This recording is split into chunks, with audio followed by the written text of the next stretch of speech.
Olá, estamos de volta para mais um Vambora Viajar em Jaguariaíva. Hoje, o 5º encontro Tropeiros da Santa do Paredão.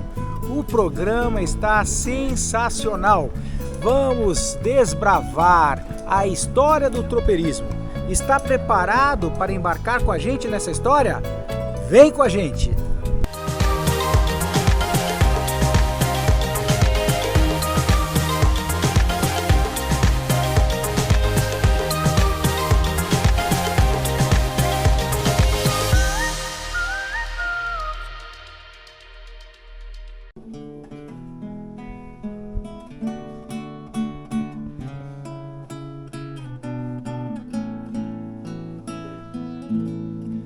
Depois da noite de sono e ronda, na alvorada o tropeiro espia os primeiros raios do dia. No horizonte o sol vai nascer. Sejam bem-vindos à Fazenda Samambaia. Muito obrigada, Lilian. E aqui, entrando com o pé direito, essa é a entrada principal. E vamos conhecer um pouquinho lá dentro? Vamos lá. Essa é a entrada principal, então. Esta casa é muito antiga, não é mesmo? Essa casa é de 1879, 72, 79. Ela foi restaurada perto dos anos 2000, mas a fachada foi mantida. Então aqui também sempre foi a entrada principal. Aqui a gente tem... Olha só, em vários detalhes, o que me chama o vitral, a atenção. tem coisas que foram mantidas aqui da casa.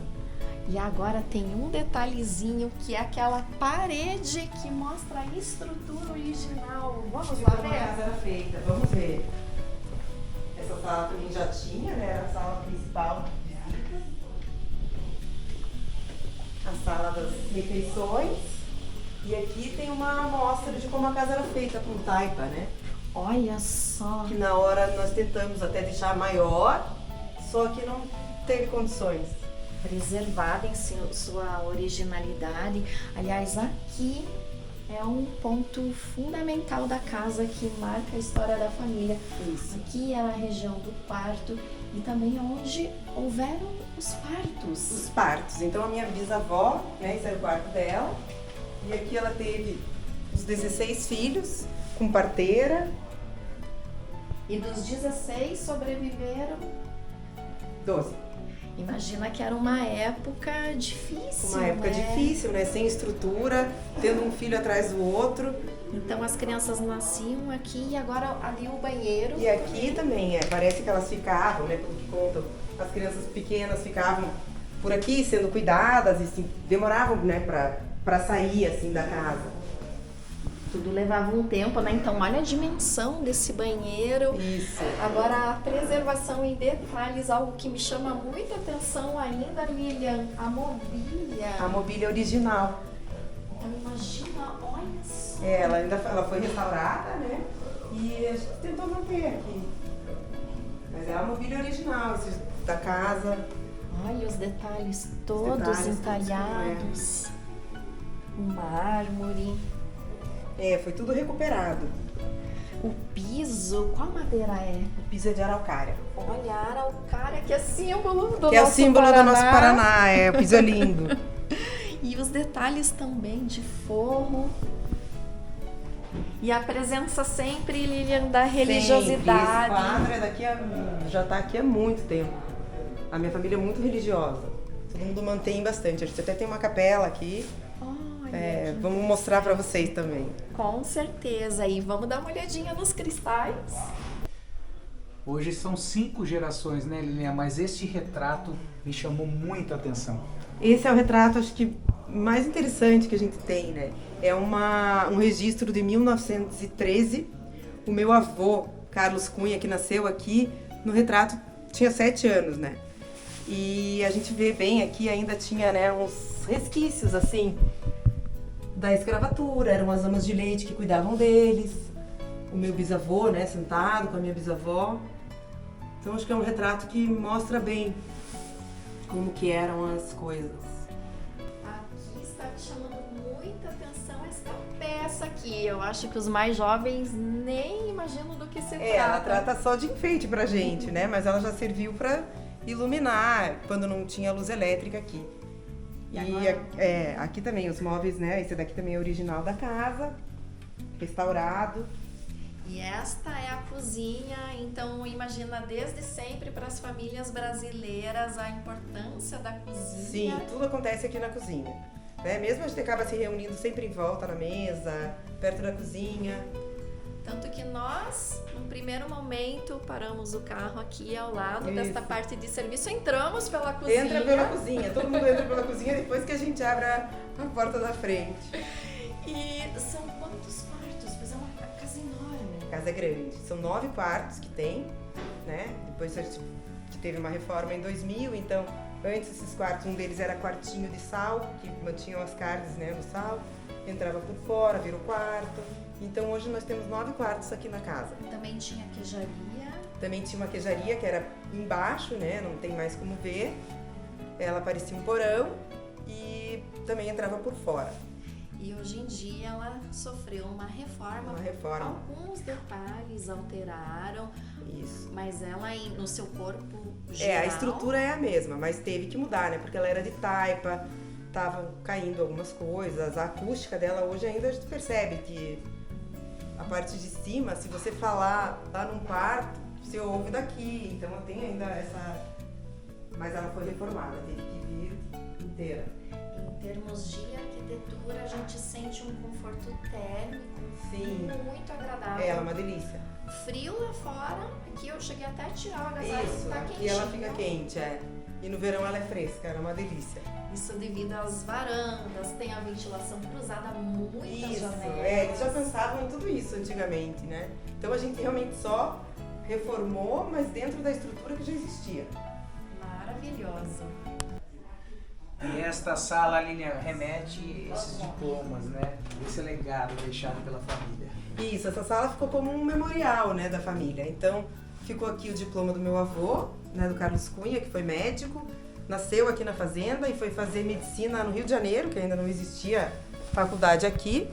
Então aqui é o diploma dele, dos doutorandos de 30. Naquela época, o Rio de Janeiro era praticamente a capital. Era a capital. Ele foi morar lá e ficou muito amigo dos colegas de turma, que se reuniam sempre depois, né, em encontros assim para reviverem. Agora este diploma também especial. Esse também. Esse aqui é o do meu bisavô, Euridice Cunha, ó, o diploma de 1894, também da Faculdade de Direito da cidade de São Paulo. Original. Original. Aqui do meu tio avô Rui Cunha, em Direito também.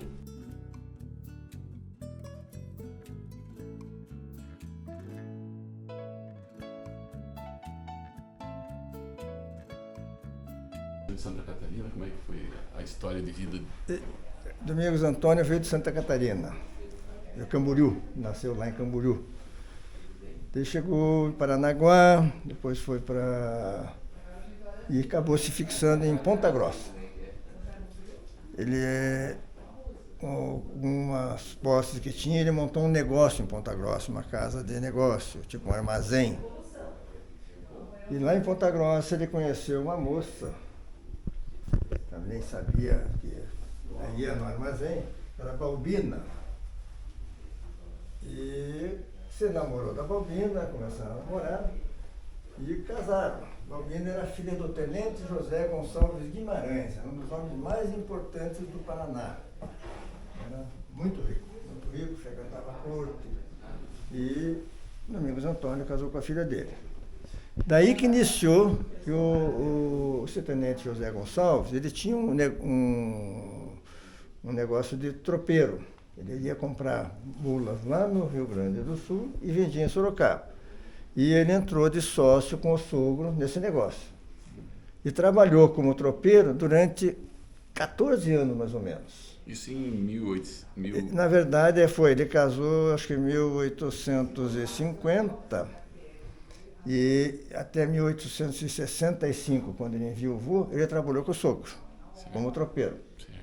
levando mula, pegando lá na região sul e levava a Ele Sorocaba. levava até Sorocaba. E ele era ficou muito, acho que era conhecido e respeitado, porque ele que abria o lance, ele que era encarregado de escolher a mula melhor, para fazer o melhor preço, para que depois todas as outras seguissem mais ou menos. Na feira de Sorocaba. Lá na feira de Sorocaba. Perdi a história da mula?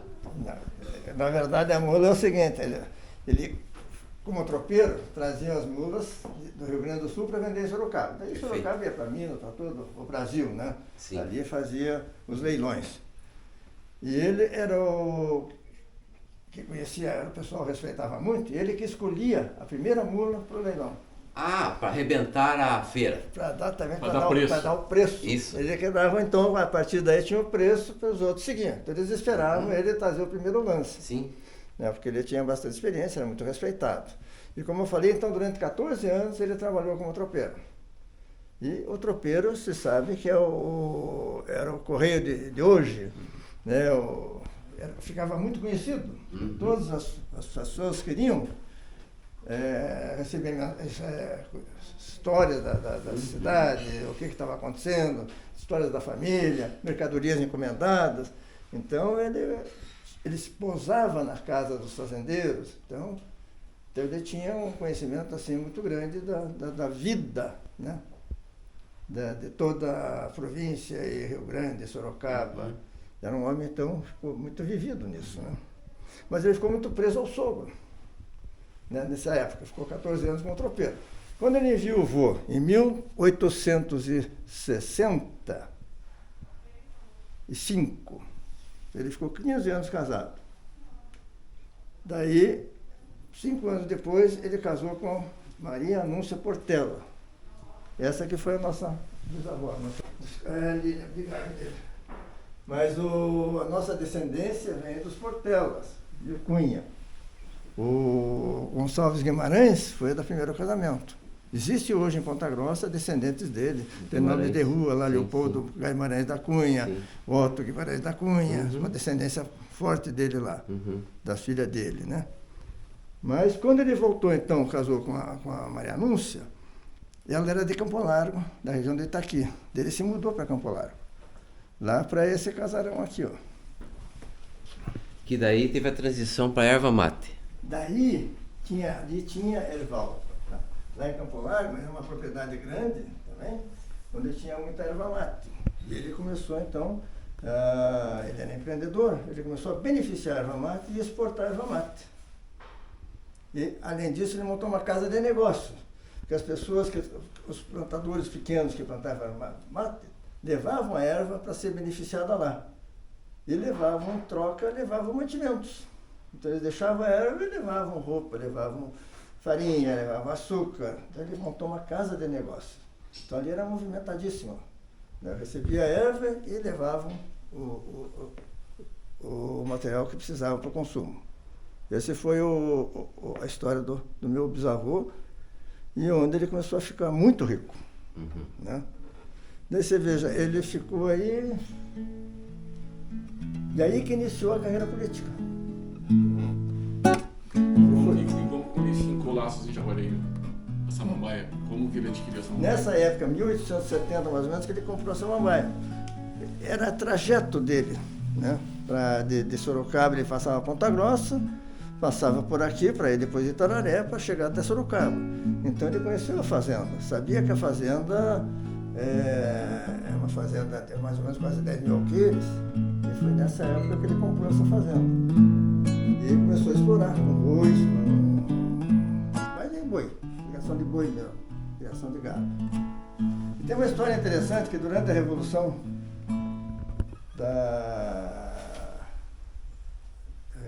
aqui do federalista, né? O pessoal chegou aqui e levou 2 mil bois dele. Levaram para Ponta Grossa para alimentar as tropas do exército. E ele tentou receber esse dinheiro, entrou com um processo com o advogado e não conseguiu receber. Até hoje eu já devendo 2 mil bois para ele. É vida, né? Vinícius, você está entendendo por que aquela cartinha do jogo tropeiro tem uma cartinha chamada confisco? Eu vou tentar ilustrar a sua fala. Por favor.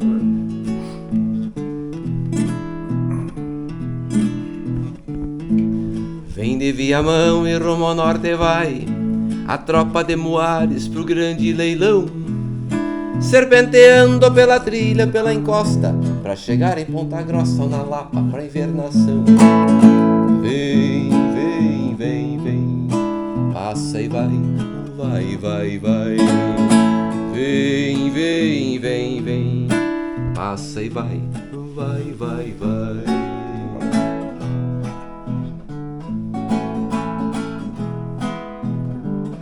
E o cheiro de suor levado pelo vento desperta o instinto da onça voraz. Mas o tropeiro, amigo de João Maria, mira a tropa e não desvia da ronda dos animais. Vem, vem, vem, vem, passa e vai, vai, vai, vai. Vem, vem, vem, vem, passa e vai, vai, vai, vai.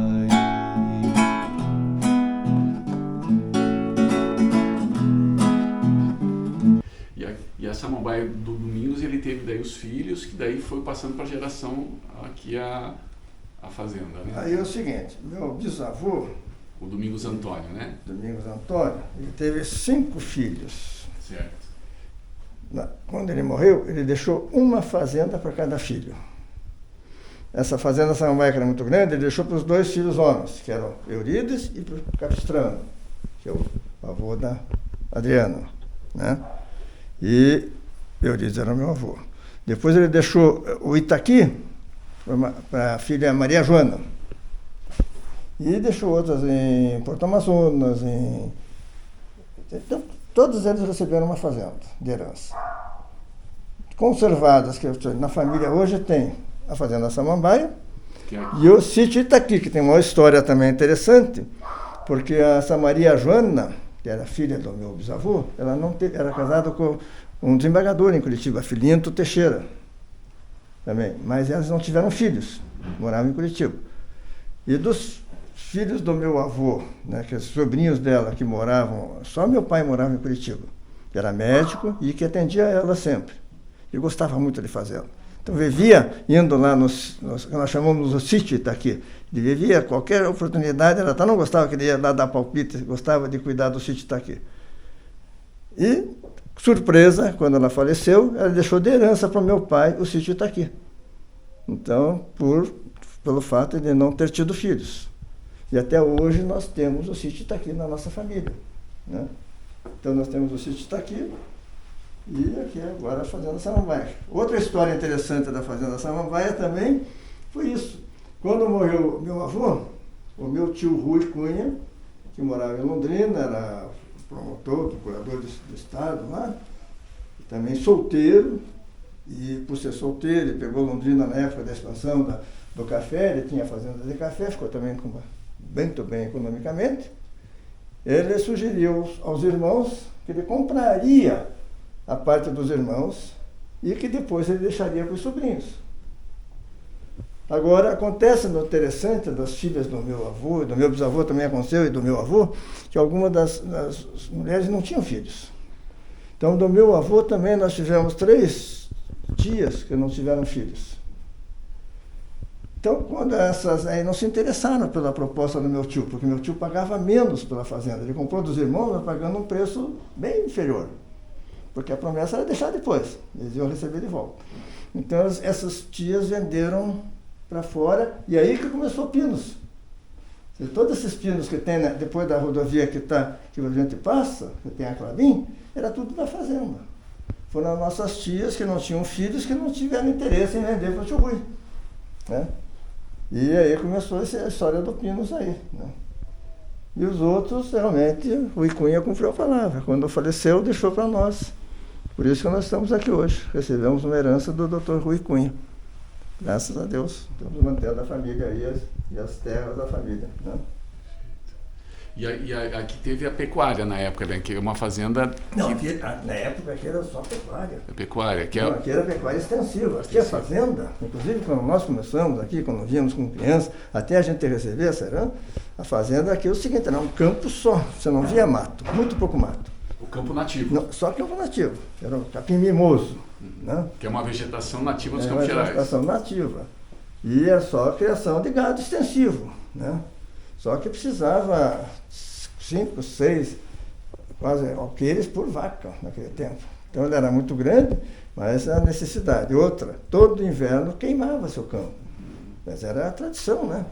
Queimava-se outubro, novembro, então daí quando vinha o verde de janeiro, dezembro, daí que engordava o gado. Mas era extensivo. E tinha muito transporte de gado, boiada, Sim, enfim, de outra região. Direto vinha. Inclusive aqui, no sítio Itaqui, que era a estrada do Mato Grosso, era conhecida como Estrada da Boiada, porque eram as tropas que iam para os matadouros de Curitiba, passavam por lá, ali pela frente. Abrindo a porteira, Pri, fazendo a samambaia na rancheria. Agora sim interagir com quem realmente faz parte dessa história, né? Estamos em trajes tropeiros e vamos lá, vamos conhecer. Diz que tem uma mula super especial ali aguardando a gente, pessoal. A mula tem uma importância histórica para os tropeiros.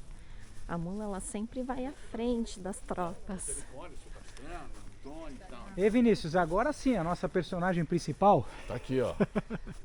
Essa É a aqui que mula. eram criadas na região lá da fronteira, as milhares, e os tropeiros dos campos gerais, dos campos de Curitiba, iam buscar as mulas porque elas têm resistência, né? Elas são o casco, o peso, então elas são os animais que os tropeiros vendiam para ir para as Minas Gerais, né? Vendiam em Sorocaba. E essa aqui é a mansinha? Opa, vamos fazer carinho aqui nela. Ai, gente, que linda. Oh, coisa linda. Pri, agora chegou a hora do laço, não é não? Vamos lá, com força total, com força tropeira. Vamos lá. Bora laçar! Planalto. Erva mate e o pinheiro, a querência de que falo é o meu Paraná tropeiro, a querência de que falo é o meu Paraná tropeiro.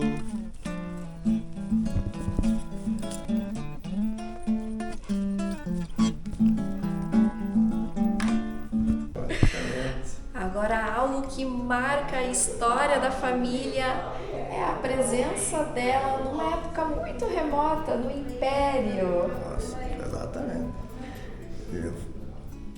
Você quer que eu fale então da história do Império? A visita de Dom Pedro II ao Paraná, ele foi inaugurar a Estrada do Mato Grosso, a estrada que passa bem em frente à propriedade que era do meu bisavô, Domingos Antônio da Cunha, que era o Itaqui. E meu bisavô, Domingos Antônio, minha bisavó Maria Núncia, fizeram parte da comitiva que recebeu Dom Pedro II. Tanto é que minha bisavó o almoço preparado, foi em Campo Largo, minha bisavó foi, junto com suas funcionárias, preparar o almoço da comitiva imperial. Então, nessa primeira viagem de Dom Pedro II, eles passaram pela propriedade lá nossa e seguiram pela estrada do Mato Grosso, né? Depois, mais tarde, houve outra viagem daí da Princesa Isabel e Conde D. Olha! Então, nessa vez, eles ficaram hospedados na casa do meu bisavô, lá em Campo Largo. E daí ele tinha reformado a casa. Então, tanto é que desde criança, lá na casa, tem um quarto que nós chamamos Quarto Dom Pedro II, mas na verdade quem ficou nesse quarto foi Conde D e Princesa Isabel. E isso demonstra toda a influência política do homem tropeiro. Sim, e meu bisavô era imperialista. Ele gostava do imperador, tanto é que depois se adaptou à Revolução, à República. Mas ele se desgostou muito com o Marechal, nem vou falar isso, do Marechal Floriano Peixoto, ele largou da política, né? O Marechal Deodoro ele gostava, mas do Floriano ele não gostou muito, ele largou da política. Dom Pedro II é um amante do Brasil. Nossa, foi o melhor governante que nós tivemos. Com toda Pela certeza. cultura, pela dedicação, Eu também acho que é um crime, né, ter tirado o nome. Eu também. Era um dos poucos que eu sentia amor a essa terra e percorreu a cavalo Todo. o Brasil inteiro, dá para se O dizer. Brasil todo. E ele que trouxe a cultura, né, o que tinha na Europa de bom, ele trouxe para o Brasil. Pro Brasil. Ele fez a projeção do Brasil, né? Tanto que até hoje são vários os prédios históricos e aqui Jaguariaíva, Campo Largo ficou muito marcado também, Muito marcado. ainda hoje. Esta casa histórica e que tem só a trazer benefícios para passado, presente e futuro das gerações. Até hoje é preservado, né? Todas essas memórias. A gente revive isso assim, com sentimento de O caso da família gratidão Cunha, até. memórias afetivas. E nós temos a agradecer pelo Exatamente. valor histórico que Valor vocês histórico. estão proporcionando aqui para o Brasil. É verdade. A gente está catando aqui. Então vamos.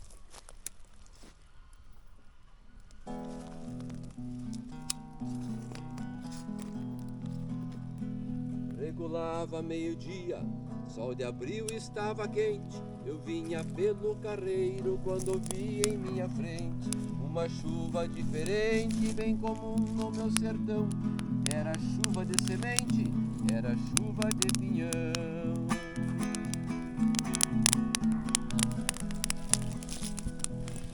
Do pinheiro vem a pinha. E o fogo pega rapidinho, hein? São José desfalha primeiramente. E esse é o modo clássico de se fazer mesmo. Quando madura desfalha e cai no chão, limpa seca cai do galho. Eu vou fazer um fogão. Vou fazer um fogão.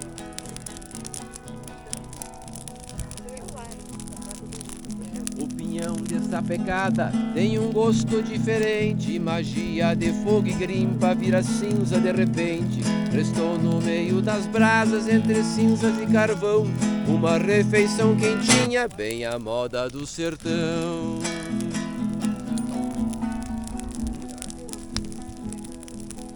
O pinhão dessa pecada do nosso chão brasileiro foi sustento alternativo de caboclo e de tropeiro. A grimpa pegando fogo, qual fogueira de São João.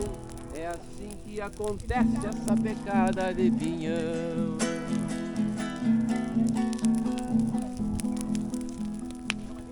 O pinhão dessa pecada tem um gosto diferente.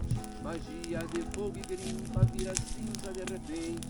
Restou no meio das brasas entre cinzas e carvão uma refeição quentinha, bem à moda do sertão.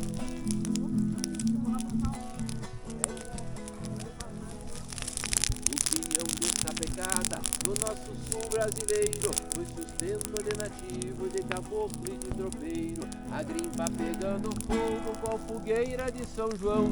É assim que acontece essa pecada de pinhão. Essa pecada de pinhão. É só catar, pessoal. É só catar e jogar. Coisa gostosa para um fim de tarde, hein, Pri? Passar um dia assim, sendo raiz, não tem igual. Incrível. Era chuva de semente, era chuva de pinhão. Era chuva de pinhão. E quando abaixa o fogo, Tá sapecado. tá sapecado, aí é só pegar. Olha ali a corzinha dele. Que programa mais lindo, galera! A cultura do tropeirismo se provou que perdura ainda por gerações. Sim, crianças, adultos, idosos tropeiros fazendo todo o percurso em sua jornada que está enraizada em Jaguariaíva e no nosso Paranazão. E o programa não fica por aí, porque no próximo episódio tem a continuação desta linda cavalgada até a Santa do Paredão. Então te encontro logo mais no próximo programa. Tchau, tchau!